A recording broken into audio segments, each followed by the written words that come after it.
తిరుపతి నగరాభివృద్ధి సంస్థ అక్రమాలపైన ఏసీబీ విచారణలో సరికొత్త ట్విస్ట్ చోటు చేసుకుంది. తుడా మాజీ చైర్మన్ చెవిరెడ్డి భాస్కర్ రెడ్డి విచారణ సంస్థలకు ఒక లేఖ రాయడం ఇప్పుడు రాజకీయ అధికార వర్గాల్లో పెను కలకలం రేపుతోంది.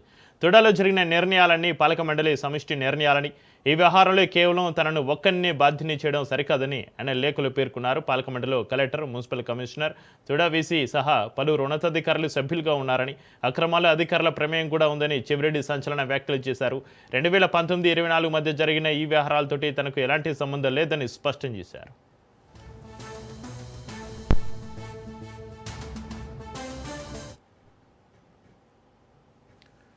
కాగా తుడా నుంచి దాదాపు 221 కోట్ల నిధుల బదిలీ వ్యవహారంపైన ఏసీబీ అధికారులు ప్రస్తుతం ముమ్మరంగా దృష్టి సారించారు. ఎటువంటి ముందస్తు ప్రతిపాదనలు లేకుండానే ఎంపీటీఓ ఖాతాలకు నిధులు ఎలా మళ్లించారనే కోణంలో ఆరా తీస్తున్నారు. ఇప్పటికే తుడా ఆఫీసు నుంచి 10,000 కీలక పత్రాలను స్వాధీనం చేసుకున్న అధికారులు అన్ని విభాగాల అధిపతులపైన విచారణను వేగవంతం చేశారు. అయితే తప్పుల నుంచి తాను తప్పించుకునేందుకే చెవిరెడ్డి అధికారులను ఇందులో ఇరికిస్తున్నారనే చర్చ కూడా నడుస్తుంది.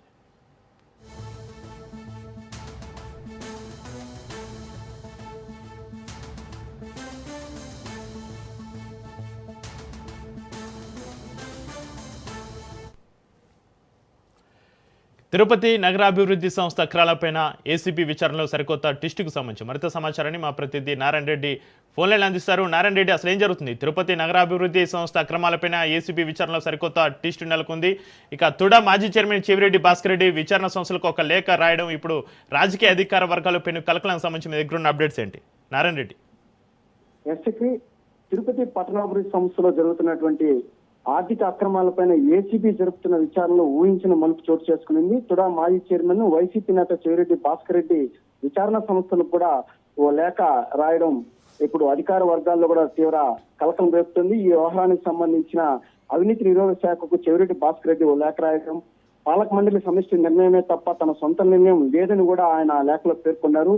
తుడా పరిధిలో జరిగిన నిర్ణయాలన్నీ తన వ్యక్తిగత నిర్ణయాలు కాదని, ఈ యొక్క పాలక మండలిలో కూడా అటు కలెక్టరు, కమిషనరు, అదేవిధంగా వైస్ చైర్మన్ కూడా అందులో సభ్యులుగా ఉంటారని, వీరితో పాటు కొంతమంది ఉన్నతాధికారులు కూడా సభ్యులుగా ఉంటారని ఆయన ఆ లేఖలో కూడా గుర్తు చేశారు. ప్రధానంగా ప్రతి నిర్ణయంలో కూడా అధికారుల ప్రమేయము, వారి ఆమోదం కూడా ఖచ్చితంగా ఉంటుందని కూడా ఆ లేఖలో ప్రస్తావించారు.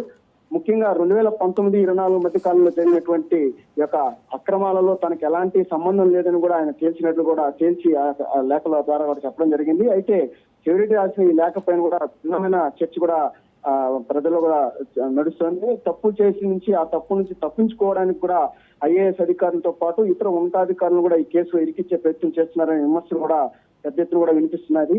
ప్రధానంగా అంటే గత ప్రభుత్వ హయాంలో తుడా నిధులు భారీగా పక్కదారి పట్టించారనే ఆరోపణల నేపథ్యంలోనే ఏసీబీ అధికారులు ప్రత్యేక దృష్టి సారించారు. ముఖ్యంగా 221 కోట్ల నిధులను బదిలీ వ్యవహారం కూడా ఇప్పుడు ఈ యొక్క విచారణలో కూడా అత్యంత కీలకంగా మారింది. అంటే ఎలాంటి ముందస్తు ప్రతిపాదనలు, అధికారిక అనుమతులు లేకుండా 100 కోట్ల రూపాయలు కూడా తుడా నిధుల నుంచి ఎంపీడీఓల ఖాతాలకు కూడా మళ్లించినట్లు కూడా ఈ యొక్క ఏసీబీ అధికారులు కూడా గుర్తించారు. అదేవిధంగా తుడాకు సంబంధించిన ఫిక్స్డ్ డిపాజిట్లు, వాటిపై వచ్చిన వడ్డీలను కూడా ఎక్కడ ఎలా ఆ యొక్క మొత్తాన్ని ఖర్చు చేశారనే కోణంలో కూడా అధికారులు ఆధారాలను కూడా సేకరిస్తున్నారు. తుడా కార్యాలయంలో గత కొద్ది రోజులుగా యొక్క ఏసీబీ అధికారులు చేపట్టిన సోదాల్లో సుమారు 10,000 కీలక పత్రాలను కూడా వాళ్ళు సేకరించినట్లు కూడా సమాచారం ఉంది. ముఖ్యంగా డిజిటల్ రికార్డులతో పాటు ఈ పత్రాలను కూడా వాళ్ళు క్షుణ్ణంగా పరిశీలిస్తున్నారు. అదేవిధంగా ఏదైతే చెవిరెడ్డి లేఖతో అప్రమత్తమైన ఏసీబీ అధికారులు తుడా కార్యాలయంలో ఉన్న అన్ని విభాగాధిపతులతో కూడా విచారణ చేపట్టాలని చెప్పి కూడా నిర్ణయించినట్లు కూడా తెలుస్తుంది. మరోవైపు ఈ నిధుల మళ్లింపు, అదేవిధంగా ఈ ఫైల్ పైన ఎవరెవరు సంతకాలు చేశారు అధికారులు, ఎవరు ఒత్తిళ్ల వల్ల ఈ నిధులను కూడా దారి మళ్లించారు అనే కోణంలో కూడా పూర్తిగా ఏసీబీ అధికారులు కూడా ఆ యొక్క విచారణ కూడా వేగవంతం చేస్తున్నారు. ప్రధానంగా ఈ రోజు అంటే చెవిరెడ్డి భాస్కర్ రెడ్డి ఏదైతే ఏసీబీ అధికారులకు రాశారో ఆ లేఖ కూడా తీవ్ర కలకలం రేపుతుంది. అంటే భవిష్యత్తులో కూడా ఈ తుడా వ్యవహారంలో ఇంకెన్ని సంచలనాలు వెలుగు చూస్తాయనే దానిపైన కూడా పెద్ద ఎత్తున కూడా చర్చ జరుగుతున్నట్లు తెలుస్తుంది. చక్రి నారాయణ రెడ్డి తాను ఒక్కనే బాధ్యుని కానని చెవిరెడ్డి ఒకవైపు చెప్తున్నారు. అయితే ఈ అక్రమాల్లో ఆయన వేలెత్తి చూపిస్తున్న ఈ ఇతరులు ఎవరు? బోర్డు సభ్యులా లేక ఉన్నతాధికారులా?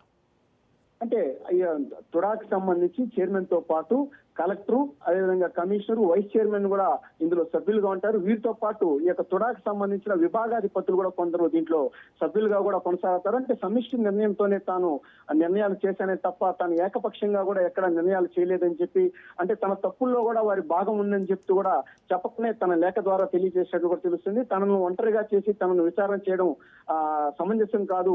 మిగిలిన ఇతర అధికారులు కూడా ఇందులో భాగస్వామ్యం ఉన్నారు, వారి ప్రమేయం కూడా ఉన్నట్లుగా కూడా ఆయన ఈ లేఖ ద్వారా కూడా అధికారులు కూడా చెప్పినట్లుగా కూడా తెలుస్తుంది. Chikiri. Right, thank you Narayana Reddy.